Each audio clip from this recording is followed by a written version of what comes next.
চলে এসছে আরও একটা নতুন ভিডিও নিয়ে তোমাদের মধ্যে। আজ আমি এই ভিডিওর মাধ্যমে দেখাবো তোমাদের কেকের পারফেক্ট লেয়ারিং করা। কেকের পারফেক্ট লেয়ারিং করার জন্য কিন্তু কেকের স্পঞ্জটাও ভালো করে কেটে নিতে হবে। এরপর দেখতেই পাচ্ছ আমি টিস্যু ইউজ করছি যেন কেকের বোর্ডটা একদমই নড়াচড়া না করতে পারে।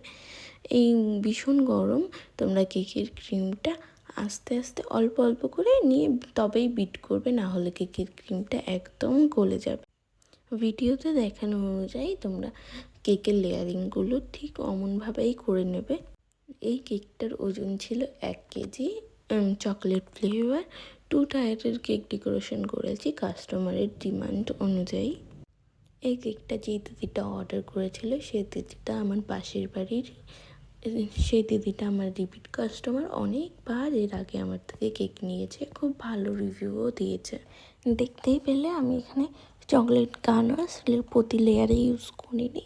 আমি কেকের ক্রিমের মধ্যে চকলেট গানাশ দিয়ে সেটাকে মিক্স করে তারপরেই এখানে ইউজ করেছি, তাহলে পুরো কেকের ক্রিমের মধ্যে চকলেটের ফ্লেভারটা চলে আসে।